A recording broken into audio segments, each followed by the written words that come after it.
Human rights is, geez, that's a good question. Human rights. Oh, that's a tough one. Wow. Права человека. I don't even know how to give that a definition. I would probably have to do a little bit of homework or something. Any right that I think just as a normal, human, any... The rights that humans have? That's a very large debate. Menneskerettigheder kan betyde mange ting. Tú le puedes preguntar a 20 personas y te van a dar 20 diferentes opiniones. Non saprei, è una domanda complicatissima. We just take them for granted that they're there, but we don't even consider what they are.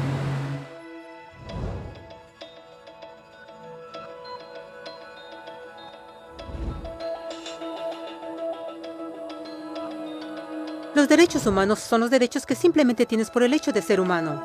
Es la forma en que instintivamente esperas que se te trate y el trato que mereces como persona, como el derecho a vivir en libertad, a expresar tus pensamientos y a ser tratado con igualdad. Hay muchos tipos de derechos. La mayoría es aplicable a ciertos grupos. Pero los derechos humanos son los únicos que corresponden absolutamente a todos, en todas partes. Significan niños, personas mayores, gente pobre, basquetbolistas, recolectores de basura, cantantes de rap, maestros africanos, indios, albanos, cristianos, musulmanes, cabalistas, ateos, tu mamá, tu papá, el vecino y tú mismo. Todos tienen exactamente los mismos derechos humanos. En otras palabras, son universales. Pero la pregunta sigue en pie. ¿Qué son? Name the human rights? What the human rights are? The right to live.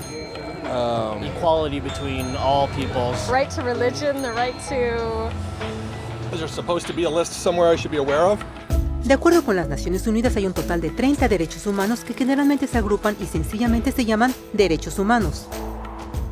Todos ellos se enumeran en la Declaración Universal de Derechos Humanos, que es el documento más ampliamente aceptado sobre el tema. Pero fue hace mucho tiempo cuando surgieron. Al principio no había derechos humanos. Si estabas con el grupo correcto, estabas seguro. Si no, bueno, no lo estabas.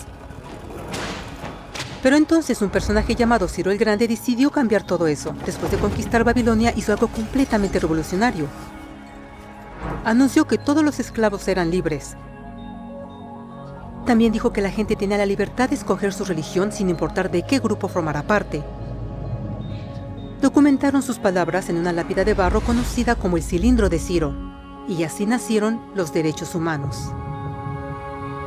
La idea se extendió rápidamente a Grecia, la India y finalmente a Roma. Se dieron cuenta que las personas siguen naturalmente ciertas leyes aun si no se les pedía. Llamaron a esto ley natural, pero siguió siendo pisoteada por los que tenían el poder. No fue sino hasta 1000 años después, en Inglaterra, donde finalmente lograron que el rey aceptara que nadie podía invalidar los derechos de las personas, ni siquiera el rey. Los derechos de las personas fueron finalmente reconocidos y ahora estaban protegidos de quienes estaban en el poder, hasta cierto punto. Aún se necesitó que un grupo de rebeldes británicos declararan su independencia antes de que el rey aceptara que todos los hombres fueron creados iguales. No es que le gustara la idea, pero no los pudo detener, y así nacieron los Estados Unidos. Los franceses siguieron inmediatamente con su propia revolución por sus propios derechos. Su lista era más larga e insistieron en que esos derechos no solo se habían ideado, sino que eran naturales. El concepto romano de ley natural se había convertido en derechos naturales.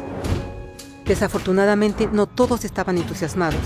En Francia, un general llamado Napoleón decidió derrocar la nueva democracia francesa y se declaró emperador del mundo.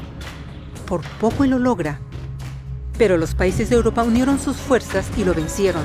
Y los derechos humanos estuvieron otra vez en boga. Se redactaron acuerdos internacionales garantizando ampliamente muchos derechos en toda Europa. Pero solo en Europa. De alguna forma, el resto del mundo todavía no tenía esos derechos. Por el contrario, esos países fueron invadidos, conquistados y consumidos por los enormes imperios europeos. Pero entonces un joven abogado hindú decidió que era suficiente. Su nombre era Mahatma Gandhi. Y ante la violencia insistió que toda la gente en la tierra tenía derechos, no solo en Europa. Finalmente incluso europeos empezaron a estar de acuerdo. Pero no iba a ser fácil. 2 guerras mundiales surgieron. Hitler exterminó la mitad de la población judía de la tierra en horribles campos de concentración nazis. En resumen, 90 millones de personas murieron. Los derechos humanos nunca habían estado tan terriblemente cerca de la extinción. Y el mundo nunca había estado tan desesperado por un cambio. Así los países se unieron y formaron las Naciones Unidas. Su propósito básico era reafirmar la fe en los derechos humanos fundamentales, en la dignidad y el valor de la persona humana. Pero, ¿qué son los derechos humanos? ¿Eran las proclamaciones de Ciro, las leyes naturales de Roma, las declaraciones de Francia?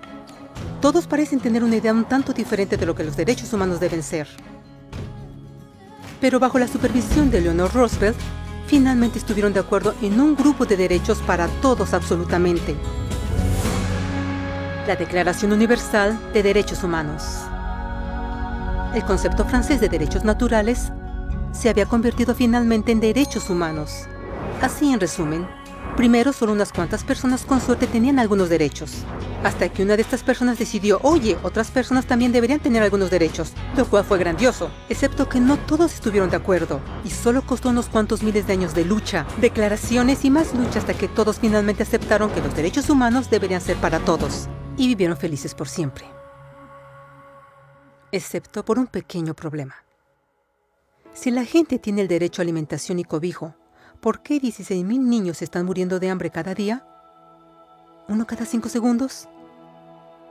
Si la gente tiene libertad de expresión, ¿por qué miles están en prisión por expresar sus ideas? Si la gente tiene derecho a la educación, ¿por qué más de 1,000 millones de adultos son incapaces de leer? Si la esclavitud ha sido abolida realmente, ¿por qué 27 millones de personas viven hoy en esclavitud? ¿Más del doble que en 1800? El hecho es que cuando se firmó la Declaración Universal de Derechos Humanos, no tenía la fuerza de la ley. Era opcional. Y a pesar de muchísimos documentos, convenciones, tratados y leyes, no eran más que palabras en papel.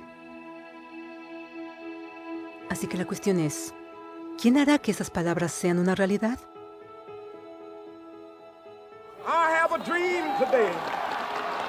Cuando el Dr. King marchó a favor de la igualdad racial, él estaba marchando por los derechos que habían sido garantizados por las Naciones Unidas desde hacía casi 2 décadas. Pero de todas maneras, él marchó. Cuando Nelson Mandela defendió la justicia social en los años 90, su país había acordado ya abolir tal discriminación de casi 40 años. Pero de todas maneras él luchó. Esos que luchan hoy contra la tortura, pobreza y discriminación no son gigantes o superhéroes. Son gente común.